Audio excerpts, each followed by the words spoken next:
अमरावती विभागीय आयुक्त निधी पांडे यांची सुकळी जहागीर येथे रेशीम शेतीला भेट।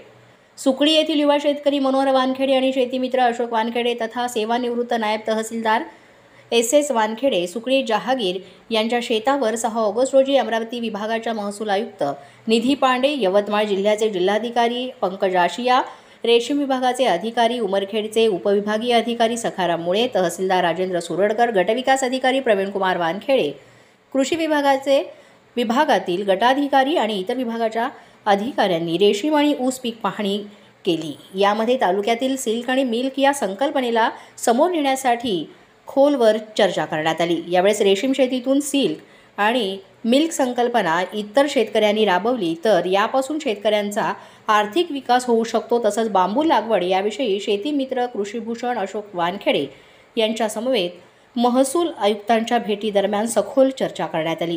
यावेळेस परिसरातील बरेच शेतकरी उपस्थित होते। मराठी 9 न्यूजसाठी विजय वानखेडे, उमरखेड।